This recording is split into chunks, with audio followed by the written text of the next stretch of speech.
जय श्री कृष्णा, राधे राधे। मैं आचार्य Sunil Trivedi, YouTube channel पर सभी का स्वागत। आज कार्तिक कृष्ण पक्ष रमा एकादशी का महात्म आप लोग श्रवण करेंगे। भगवान योगीराज श्री कृष्णचंद्र से धर्मराज युधिष्ठिर ने पूछा, महाराज, कार्तिक मास के कृष्ण पक्ष की जो एकादशी होती है उसका क्या नाम है, उस व्रत को कैसे करना चाहिए। भगवान श्री कृष्ण कहते हैं, हे युधिष्ठिर, कार्तिक कृष्ण पक्ष में जो एकादशी आती है उसका नाम रमा है। रमा एकादशी बड़े बड़े पापों का विनाश करने में सक्षम है और इसका व्रत करने से व्यक्ति स्वर्गलोक की प्राप्ति करता है। भगवान रमा एकादशी के महात्म के विषय में बताते हुए कहते हैं, मुचकुंदपुर नाम के नगर में एक मुचकुंद नामक राजा रहते थे, जो बड़े धार्मिक और सत्प्रज्ञ थे। इनके घर में सभी नदियों में श्रेष्ठ चंद्रभागा नाम की कन्या, इनके यहाँ जन्म हुआ कन्या का।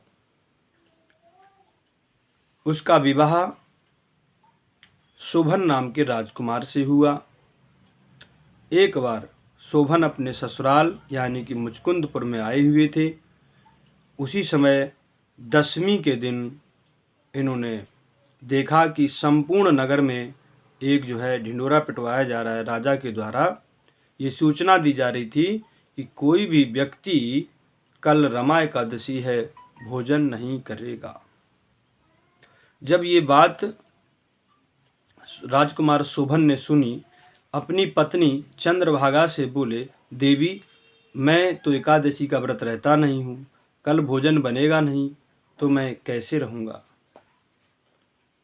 तो जो राजकुमारी चंद्रभागा थीं, उन्होंने कहा कि स्वामी, हमारे नगर में एकादशी के दिन पशु पक्षी हाथी जानवर इत्यादि भी तृण पत्र पुष्प आदि कुछ ग्रहण नहीं करते, सब निर्जल एकादशी का व्रत रखते हैं। अगर आप ऐसी स्थिति में अन्न खाएंगे तो बड़ी बदनामी होगी। तो शोभन को बड़ी चिंता हुई, मन ही मन विचार किया, चलो मैं भी इस व्रत को रहूँगा। व्रत को रहे, जैसे तैसे पूरा दिन काट लिया। शाम होते होते अचेत होकर के पड़ गए, लेकिन सुबह सूर्योदय होने से पहले ही शोभन का प्राणांत हो गया। दाह संस्कार हुआ, जैसे राज्य विधि से उत्तम काष्ठ लगा चंदन की लकड़ी से ससम्मान उनके शरीर को जलाया गया। और उनकी जो पुत्री चंद्रभागा थी वहीं पे अपने पिता के नगर में रहने लगी।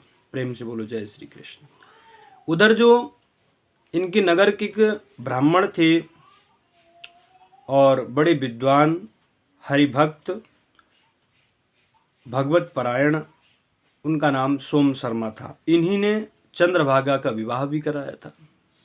सोम शर्मा जी जो है पंडित जी, समस्त तीर्थों का भ्रमण करते हुए धरती पे घूमने लगे। घूमते घूमते मंदराचल पर्वत के शिखर पर जब पहुंचे तो देखा बड़ा सुंदर, बड़ा रमणीक नगर है। उस नगर में भ्रमण किया। राजा से मिलने जब गए तो इनको विचित्र एक घटना घटी। क्या घटना घटी? जो राजा का दामाद था शोभन, वो वहीं पर राजा बना बैठा था सिंहासन पे। पंडित जी ने जाकर के राजकुमार को प्रणाम किया। अच्छा, शोभन ने पंडित जी को पहचान लिया, अरे ये तो पंडित जी वही जिन्होंने मेरी शादी कराई थी। पूछने लगे कि महाराज, हमारे ससुर यानी कि मुचकुंद कैसे हैं, हमारी पत्नी चंद्रभागा कैसी हैं, वहाँ के लोग कैसे हैं। पंडित जी ने कहा, वहाँ सब सही हैं, सकुशल हैं, लेकिन एक बात बताओ, तुमने ये सब कैसे प्राप्त किया? तुम तो इंद्र के जैसा सुख भोग रहे हो, ये नगर कैसे मिल गया तुमको? तुम तो मर गए थे। तब शोभन ने कहा कि पंडित जी, मैंने रमा नाम की एकादशी व्रत किया था, लेकिन मैंने श्रद्धा से नहीं किया था, मैंने अश्रद्धा से किया था, लेकिन फिर भी उस पुण्य के प्रभाव से मुझे ये नगर मिल गया। हे नाथ, लेकिन ये नगर अस्थिर है, हमेशा स्थिर नहीं है। तो तुम ये सूचना मेरी पत्नी चंद्रभागा को दे देना। अगर वो अपने पुण्य प्रभाव से इस नगर को स्थिर बना दें तो हमेशा इसमें बने रहेंगे। पंडित जी ने तीर्थ यात्रा करके अपने मुचकुंदपुर नगर में पहुँचे और सीधे चंद्रभागा के पास गए। कहा, सुबह मैंने तुम्हारे पति को मंदराचल पर्वत पर देखा है और इंद्र के समान सुख भोग रहे हैं, लेकिन उनका नगर अस्थिर है, वो हमेशा रहने वाला नहीं है। अगर तुम अपना पुण्य उनको दे दोगे तो वो नगर हमेशा स्थिर हो जाएगा। चंद्रभागा ने कहा कि पंडित जी मुझे वहाँ ले चलो, मैं अपने अब तक की हुई रमा एकादशी का जितना पुण्य है उनको दे देता हूँ, दे दूंगी, जिससे वो नगर स्थिर हो जाए। चंद्रभागा पंडित जी के साथ उस नगर में गई और अपने पुण्य को, गोविंद को साक्षी मान करके उस एकादशी के पुण्य के प्रभाव से उस नगर को स्थिर कर दिया। दोनों पति पत्नी वहाँ आनंद पूर्वक रहने लगे। ठाकुर जी की प्रेरणा से, बड़े भक्ति भाव से एकादशी तिथि, एकादशी व्रत जो होता है, चाहे वो शुक्ल पक्ष का हो चाहे कृष्ण पक्ष की एकादशी हो, सब समान होती हैं। इनमें भेदभाव करने से दोष लगता है। लोग सोचते हैं कि एकादशी शुक्ल पक्ष की बड़ी होती है, कृष्ण पक्ष की छोटी होती है। ऐसा नहीं है। जो ऐसा करते हैं शायद वो अपराध बना बैठते हैं। एकादशी बराबर है दोनों पक्षों की, जैसे काली गाय हो या सफ़ेद गाय हो, दोनों का दूध बराबर होता है। इसी तरीके से एकादशी में भेद नहीं करना चाहिए। इस दोष दृष्टि से बचें। और एकादशी का व्रत 10वीं तिथि से प्रारंभ हो जाता है। 10वीं तिथि को एक समय भोजन, और शाम के समय भोजन में आपको बिल्कुल भी चावल आदि नहीं लेने हैं। 10वीं को आपको निराहार या फलाहार का भोजन करना है। द्वादशी को अगले दिन जब व्रत पारायण करें तो आप ये देख लें द्वादशी तिथि कब तक है। जब तक वो तिथि है उससे पहले ही पारायण कर लें। मैंने एक वीडियो बनाया था, उसमें लोगों ने कहा था कि द्वादशी तो बहुत जल्दी ख़त्म हो जाएगी, इस समय तक हम भोजन नहीं बना पाएंगे, पारायण कैसे करें। आप भ्रम पाल रहे हैं।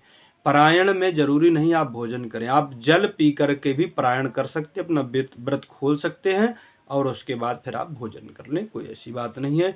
एक चावल का दाना भी खा करके आप ठाकुर जी को भोग लगा उसी प्रसाद को, जल को पी करके व्रत पारायण कर सकते हैं।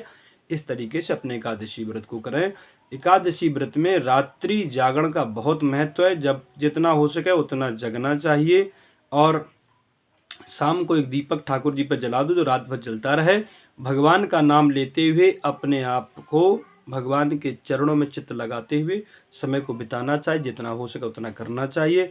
प्रेम से बोलो जय श्री कृष्णा, जय श्री राधे, जय जय श्री राधे, जय जय श्री राधा रमन, जय जय नवल किशोर, जय गोपी चित चोर प्रभु, जय जय माखन चोर।